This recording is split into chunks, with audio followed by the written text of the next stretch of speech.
नमस्कार, स्वागत है आप सभी का एक नए वीडियो में जहां हम लोग बात करने वाले हैं सेंसस 2027 के इंट्रोडक्शन वीडियो के बारे में कि जो आप लोगों को काम अलॉट हुआ है, जो प्रगणक हैं और पर्यवेक्षक हैं, उनको काम कैसे करना है, ये जो जनगणना होगी वो कैसे होगी, कैसे आप लोग इस सारे काम को करेंगे, क्या क्या चीज़ें आपको करनी है।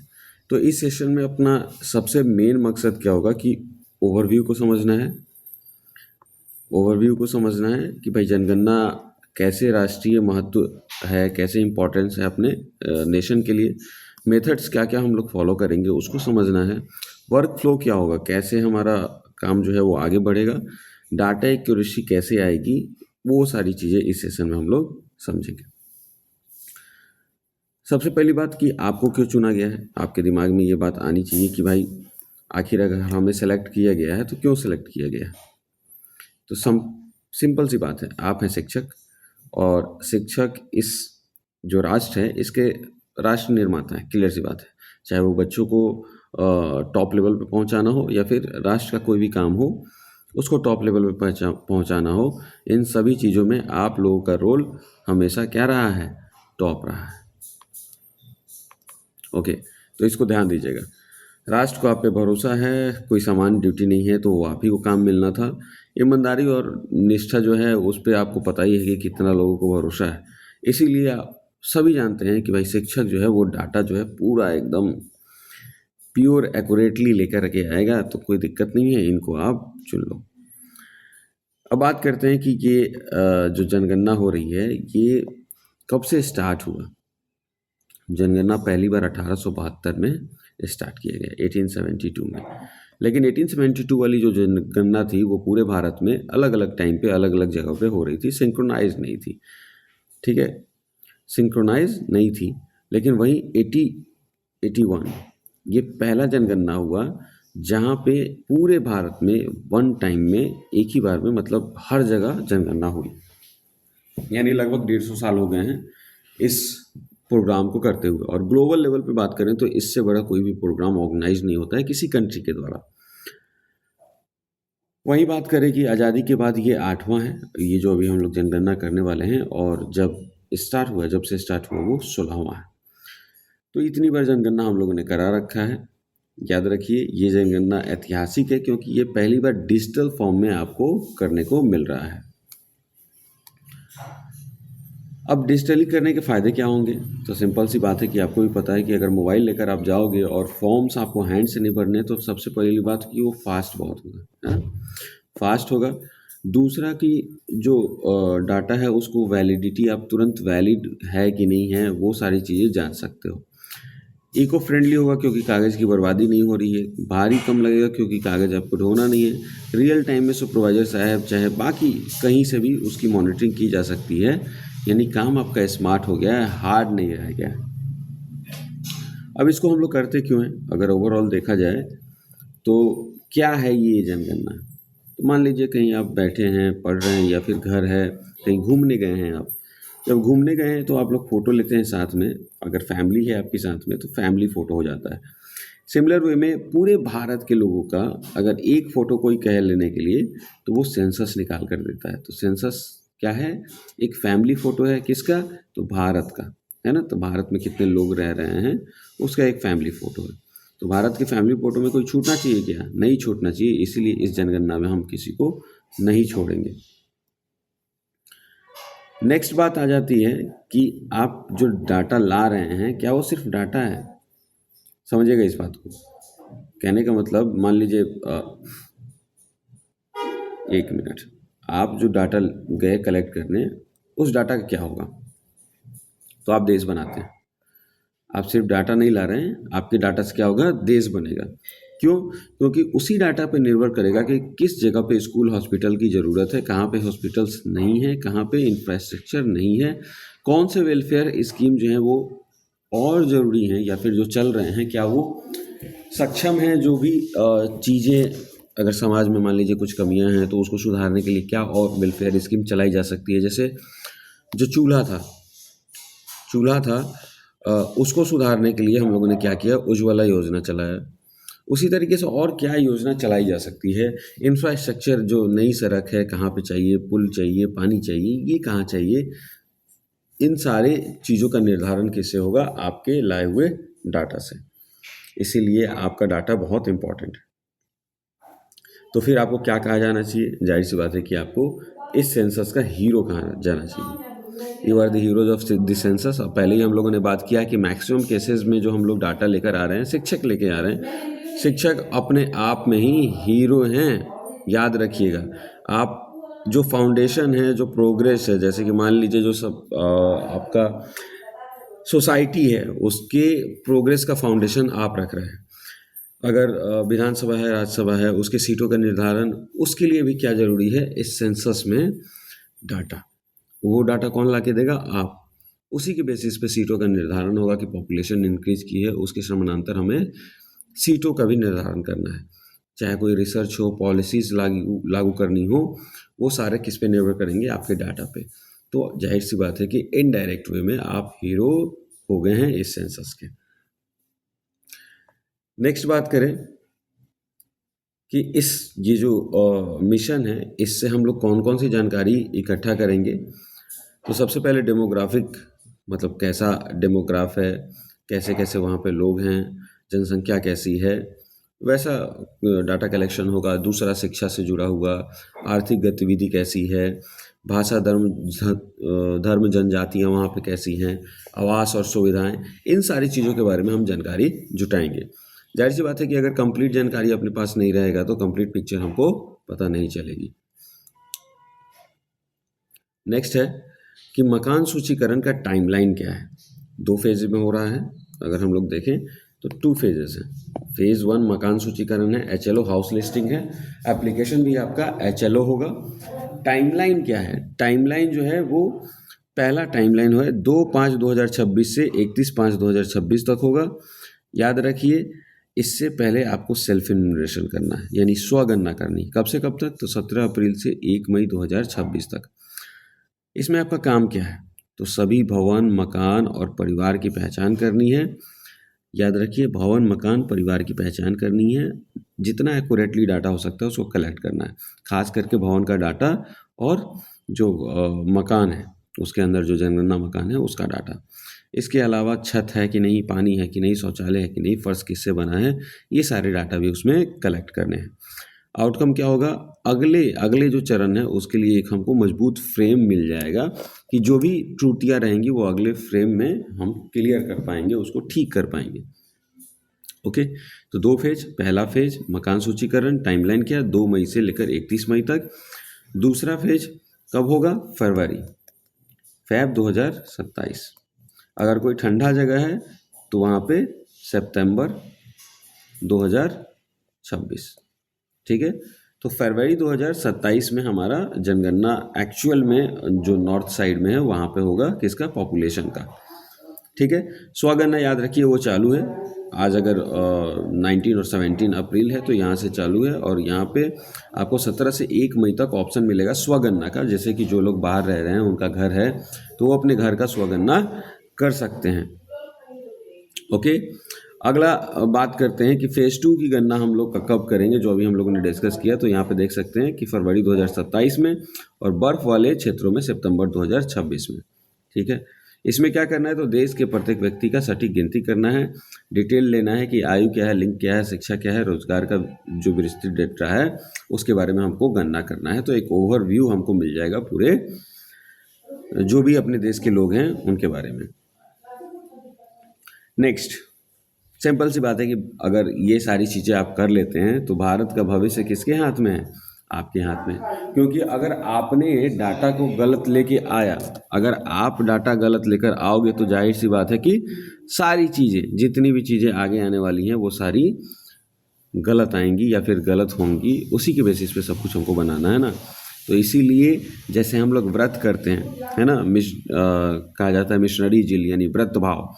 जैसे हम लोग व्रत करते हैं उसमें आउटकम का हम लोग इच्छा करते हैं कि बहुत अच्छा आउटकम आएगा, उसी तरीके से इसे व्रत भाव से हमें काम करना है, ताकि हम सिर्फ डाटा के बेसिस पे बेहतर स्कूल, स्वास्थ्य सेवा, ये सब ला सकें। याद रखिएगा, ये सिर्फ ऐसा नहीं है कि एक नॉर्मल गए और कहीं से मोबाइल नंबर एक उठा लिए। डाटा बहुत ज़रूरी है, यही आधार बनेगा। ओके, इसीलिए एक ऐतिहासिक जिम्मेदारी है जो आपको दी गई है, इस जिम्मेदारी को आपको निभाना है। आई होप चीज़ें आपको समझ में आ रही होंगी, ज़्यादा टफ नहीं है। अब इस सेंसस में आपको स्मार्ट तरीका दिया गया है, वो स्मार्ट तरीका कैसे काम करेगा। तो सबसे पहले आपको अपना फ़ोन लेके आना है। ओके, आपका डिवाइस यूज़ होगा, स्वयं का डिवाइस, सरकार आपको डिवाइस नहीं देगी, आप अपना डिवाइस यूज़ करके, फ़ोन यूज़ करके इस जनगणना में काम करेंगे। सरकार आपको पे कर रही है, वो पेमेंट अलग है। जैसे प्रगणक है तो 25,000 रुपये उनको टोटल मिलेगा। पहली फेज़ में 9,000 रुपये जब काम समाप्त हो जाएगा, दूसरी फेज़ में 16,000 रुपये जब काम समाप्त हो जाएगा। उसके अलावा अगर वो ट्रेनिंग कर रहे हैं तो वहाँ भी उनको रुपए दिए जा रहे हैं 400 पर डे। टोटल 600 है, जिसमें से 200 जो है वो डिडक्ट हो जाता है for fooding and anything else. जो भी हो, 400 रुपये पर डे उनको मिलता है जो प्रगणक है, यानी कि 1200 रुपये अगर 3 दिन की आपकी ट्रेनिंग है तो वो आपको मिलता है। मल्टी लेयर चेक्स है। मल्टी लेयर चेक्स कैसे बात की जा सकती है, जैसे कि मान लीजिए आप हैं, आपके सुपरवाइजर साहब हैं, उनके ऊपर 4 अधिकारी हैं, फिर डिस्ट्रिक्ट में हैं, फिर उसके बाद स्टेट लेवल पे, फिर सेंट्रल लेवल पे। तो मल्टी लेवल चेक्स हैं इसमें कि डाटा जो है वो वेरीफाई होता रहे, अच्छा से डाटा हम कलेक्ट कर पाएँ। अब अगली बात कि जो हम डिवाइस लेकर आएंगे उसके बारे में हम लोग आगे बात करते हैं। सेल्फ इन्यूमरेशन स्वगणना के बारे में ऊपर हम लोगों ने बात की थी कि स्वगणना जो होगा वो 17 अप्रैल से 1 मई तक होगा। इससे फ़ायदा क्या होगा कि इन्यूमरेटर का काम थोड़ा सा आसान हो जाएगा, स्मार्ट भी हो जाएगा आपका। ये कि इन्यूमरेटर जाना तो है उनको घर पे स्वगणना के बाद भी, बस वहाँ पे एक ऐसी आईडी मिलेगी। ऐसी आईडी जब आप, जैसे कि मान लीजिए किसी ने स्वगणना कर लिया है तो उनको 12 अंक का एक ऐसी आईडी मिलेगा, सेल्फ इन्यूमरेशन आईडी। वो 12 अंक का आईडी जब जो आपके इन्यूमरेटर साहब हैं, पहला 3 चीज़ भर लेंगे, जैसे लाइन नंबर, बिल्डिंग नंबर, और उसके बाद आपका ऑटो जनरेट हो जाएगा बिल्डिंग नंबर के बेसिस पे क्या, census house number. Census house number जब ये चीज़ भर जाएंगे, चौथे सवाल पे जैसे ही वो आगे की तरफ बढ़ेंगे, वहाँ पे एक पॉपअप आएगा कि स्वगणना आईडी क्या इनके पास है, ऐसी आईडी क्या इनके पास है। अगर ऐसी आईडी उनके पास होगा और आपके डिवाइस की ऐसी आईडी से मैच कर रहा होगा तो वहाँ पे आप कहेंगे यस, यस है ना, ऐसी आईडी है।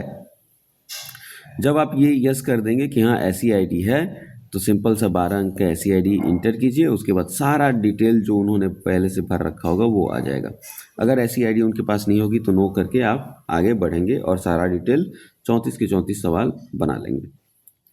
नेक्स्ट,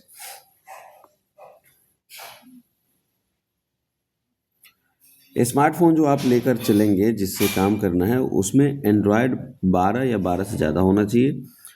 ऑपरेटिंग सिस्टम जो होता है ना, जो मोबाइल की आत्मा है। और अगर आपका फ़ोन एप्पल का है तो 15 या 15 से ज़्यादा होना चाहिए। एप्लीकेशन आप याद रखिए, हमेशा आधिकारिक जो भी आपका ऐप स्टोर है, प्ले स्टोर है, वहाँ से डाउनलोड करेंगे। इसके अलावा कहीं और से डाउनलोड नहीं करेंगे, नहीं तो डाटा चोरी होने का खतरा बना रहेगा। इवन आपके फ़ोन में इस जो है फिशिंग लिंक से या फिर किसी चीज़ का इस्तेमाल करके आपका अकाउंट भी खाली किया जा सकता है। हार्डवेयर मिनिमम 4 GB रैम होना चाहिए। सिक्योरिटी फर्स्ट, याद रखिए, पहले लॉगिन के तुरंत बाद अपना डिफ़ॉल्ट पासवर्ड जो है उसको बदल लेना है, इसको आप नहीं छोड़ेंगे। अगला चीज़, वर्कफ्लो क्या होगा, कैसे इस पूरी जनगणना को हमको काम मतलब क्लियर करना है। तो सबसे पहले प्रशिक्षण जो है वो हमको लेना है, क्योंकि ऐप में महारत हासिल होगा तो जाहिर सी बात है कि आप इजीली काम को कर पाएंगे। दूसरा, HLB की पहचान करेंगे, मैपिंग करेंगे, क्योंकि HLB और लैंडमार्क अगर हम अच्छे से मार्क नहीं कर पाएंगे तो जाहिर सी बात है कि हमारा काम स्टार्ट ही नहीं होगा। तो अगर काम सबसे पहला ही काम है ना मैपिंग, तो अगर हम नज़री नक्शा अच्छे से नहीं बना पाएंगे तो हमारा काम स्टार्ट नहीं हो सकता है। तो हम अब समझेंगे कि मेरा HLB कहाँ से कहाँ तक है, इसका क्षेत्र क्या है। अगर क्षेत्र नहीं समझ में आएगा तो एक सुपरवाइजर के अंदर 6 प्रगणक है, 6 प्रगणक है, 6 इन्यूमरेटर हैं। ये प्रगणक इनसे पूछेंगे कि सर मेरा क्षेत्र कहाँ से कहाँ तक है, इसको डिफाइन कीजिए। क्योंकि कई बार HLB में ऐसा हो सकता है कि ये आपका HLB है, आपके बगल वाले का ये HLB है। यहाँ पे एक भवन है जो बॉर्डर पे है, आपको लगता है ये इसका है, इसको लगता है कि ये आपका है, और इसी चक्कर में ये भवन छोड़ जाना है। तो ये इसको हमको छोड़ना नहीं है, और नहीं छोड़ने के लिए क्या करना होगा, जाहिर सी बात है कि इसको हमको नहीं छोड़ने के लिए हमारा HLB फिक्स होना चाहिए और पता होना चाहिए कि ये वाला भवन किस HLB में आएगा, 1 में आएगा कि 2 में आएगा। क्लियर है? हमेशा जब आप अपना HLB का मैप बनाएंगे, जो आपको हाउस लिस्टिंग ब्लॉक है उसका मैप बनाएंगे, उसमें जो बॉर्डर एरिया होगा, चौहद्दी डिफाइन करेंगे। मान लीजिए आपका 54 है, अगर इस साइड 55 है तो यहाँ 55 लिखेंगे, इस साइड 56 है तो 56 लिखेंगे, इधर रोड है तो रोड को दिखाएंगे। ये सारी चीज़ें आपको करना है, जो कि हम लोग नजरी नक्शा में बात करेंगे कि कैसे उसको हमको शो करना है। या ध्यान रखिएगा, ऐसे हमको करना है। जितनी अच्छी मैपिंग होगी उतनी ही सटीक जानकारी और जनगणना का नींव आप रख पाइएगा, उतना ही आसान होगा आपको काम को करने में। इस बात को ध्यान रखिए। वर्क फ्लो क्या होगा? अगर वर्क फ्लो की बात करें, जैसे कि डेटा हमको संग्रह करना है, तो जो वर्क फ्लो सेकेंड है इसमें हमको डेटा कलेक्ट करेंगे। ठीक, 3 नंबर पे क्या करेंगे, जैसे कि मान लीजिए, समझिए इस बात को, आपने सबसे पहले कहाँ गए, आप फील्ड पे गए, फिर क्या किया आपने, फील्ड के बाद जाना कि भाई कहाँ कहाँ घर है, उसके बाद आपने नजरी नक्शा बना लिया। अब जब नजरी नक्शा आपके पास बन गया, सारे भवन को आपने मार्किंग कर दिया कि कौन सी बिल्डिंग का क्या नंबर होगा, आप कैसे फॉलो करेंगे। उसके बाद आप डाटा कलेक्ट करने जाएंगे, सवाल पूछने जाएंगे। ठीक है, जब सवाल पूछ लेंगे तो वहाँ पे फिर इंटरनेट के मदद से आपको सिंक करना होगा या फिर डाटा संपादित एडिट करना होगा। तो अपडेट सेक्शन में आप पहले एडिट कर पाएंगे या डिलीट कर पाएंगे। अगर आपका HLB कंप्लीट हो जाता है तो लास्ट में आप उसको HLB को कंप्लीट कर देंगे। सिंपल सा याद रखिएगा, डाटा कलेक्ट करने के लिए आपको इंटरनेट नहीं चाहिए, सिर्फ सिंक करने के लिए, ताकि आपका सुपरवाइज़र उसको देख पाए, या फिर लॉगिन करने के लिए आपको इंटरनेट की आवश्यकता है। बाकी चीज़ें आप ऑफलाइन काम कर सकते हैं। आई होप ये सारी चीज़ें आपको क्लियर होंगी। परगणक और जो सुपरवाइज़र हैं उनके क्या क्या काम है, जो इन्यूमरेटर हैं और जो सुपरवाइज़र साहब हैं उनका क्या क्या काम है। तो परगणक साहब को हर भवन का दौरा करना है। ठीक है, लेआउट मैप बनाना है जिसको नजरी नक्शा कहते हैं। ऐप में डाटा एकत्र करना है, सारा कलेक्ट कीजिएगा, और सिंक भी करना है। जितने भी डाटा हैं एप्लीकेशन में आप कलेक्ट करेंगे, जो एप्लीकेशन उसकी मदद से, उसके बाद सिंक भी कीजिएगा। लास्ट में जब आपका ब्लॉक कंप्लीट हो जाएगा और आपके पर्यवेक्षक साहब कहेंगे कि आपका ब्लॉक कंप्लीट हो चुका है, आपको सर्टिफिकेट दे देंगे कि हाँ this HLB has been completed. उस केस में आपको ब्लॉक को कंप्लीट को मार्क करना है, और याद रखिएगा पेपर तभी इस्तेमाल करना है जब बहुत मजबूरी हो, कि भाई आपसे कोई ऑप्शन नहीं है, आपका डिवाइस बंद हो चुका है और आपको डाटा कलेक्ट करना है। उस केस में आप पेपर मोड यूज कर सकते हो, बट कोशिश कीजिए कि हम ऐप से ही करें, क्योंकि सुविधाजनक है और जल्दी काम आपका होगा। सुपरवाइजर साहब का क्या काम है कि भैया 6 गो HLB मान लीजिए अलॉटेड है, अगर 6 परगणक है, 6 HLB अलॉटेड है, तो सर्किल का एक मैप बनाएंगे, सर्किल लेआउट मैप बनाएंगे। कोई गैप ओवरलैप नहीं होगा। जो डाटा है उसकी लाइव मॉनिटरिंग उन्हीं को करना है। जैसे जो भी इन्यूमरेटर साहब डाटा लेके आएंगे उसको चेक करना है कि वो डाटा सही है कि नहीं, कुछ मिस्टेक तो नहीं हो रहा है। ऐसा तो नहीं हो रहा है कि वो घर पे बैठ के ही अपने मन से सारा वोटर लिस्ट से नाम निकाल लिए, फलाना फलाना फलाना का घर है, और उसी हिसाब से पहले एक बार बस नजरी नक्शा जाकर बना लिए हैं और सारा डाटा खुद से भरे जा रहे हैं। तो ये चीज़ें आपको सुनिश्चित करनी है और कोशिश करनी है कि डाटा एक्यूरेट है। पेपर मोड, जाहिर सी बात है कि हमको अगर कहीं इस्तेमाल हुआ है तो उसका पोर्टल पे एंट्री सुनिश्चित करवा लेना है कि अगर आपने पेपर मोड यूज़ किया है तो वो कंप्लीट कर लीजिए उस काम को। ओके, अगला है कि जो चेन है रैंक्स का, जैसे अभी हम लोगों ने बात किया ना, मल्टी लेवल चेकिंग है, तो वो कैसा है। तो यहाँ पे आप देख सकते हैं कि चार्ज अधिकारी किसके ऊपर होते हैं, सुपरवाइजर के। इन्यूमरेटर जो है वो किसके नीचे होते हैं, सुपरवाइजर के। जो तहसील है चार्ज अधिकारी ये रहे अपने। जिला स्तर पर PCO है ना, डिस्ट्रिक्ट मजिस्ट्रेट कलेक्टर हो गया, उनकी निगरानी में चल रहा है। फिर राज्य स्तर पे, फिर उसके बाद जो अपना देश है उसके स्तर पे अलग ऑफिसर। खैर, आपका क्या काम है, कैसे आप जाएंगे, कैसे ट्रस्ट भरोसा दिलाएंगे कि भाई हम हैं वो जेन्यून हैं, हम सरकार की ओर से आए हैं और आप डाटा दे रहे हैं तो वो सुरक्षित है। सबसे पहले आपको क्या करना है, ऐप पे निपुण होना है। ऐसा नहीं है कि वहाँ गए आपको एप्लीकेशन नहीं चलाने आ रहा है और दिक्कत हो रहा है ना। जितने भी नियम कानून हैं वो आप यहाँ कमेंट सेक्शन में पूछ सकते हैं कि कैसे होगा कैसे नहीं होगा। एक आईडी मिलेगा आपको, आईडी जो है वो आप यूज़ करेंगे, आईडी ही आपका मार्गदर्शक होगा, आईडी ही आपको बताएगा कि भैया फलाने हैं फलाने हैं। अगर आपके पास आईडी नहीं होगी तो सामने वाला आपको जज कर सकता है कि ये कहीं कोई फेक इंसान तो नहीं है। तो आईडी आपको हमेशा कैरी करना है, वही आपकी पहचान है, उसी से ट्रस्ट होगा। हमेशा चेहरे पे आपको मुस्कान बनाए रखनी है, be the face of the census. चाहे वो दो चार बात कह दें वो भी आपको सुनना है और प्यार से उनको समझाना है। अपनी विवेक को यूज़ करते हुए उस काम को पूरा कर लेना है। आई होप इंट्रोडक्शन पार्ट सारा क्लियर हो गया होगा। क्या काम है इन्वेटर का, क्या क्या काम है, सुपरवाइज़र साहब का क्या काम है, कैसे आपको ऐप पे मास्टरी करनी है, कौन सा फ़ोन आप यूज़ करेंगे, कौन सी डिवाइस में आपकी ऑपरेटिंग सिस्टम होनी चाहिए, ये सारी चीज़ें क्लियर हो गई हैं। तो मिलते हैं अगली वीडियो में जहाँ पे हम समझेंगे कि कैसे हम लोग परिसर के बारे में, परिवार के बारे में, मकान के बारे में, इन सारी चीज़ों के बारे में जानेंगे और उसमें अंतर कर पाएंगे।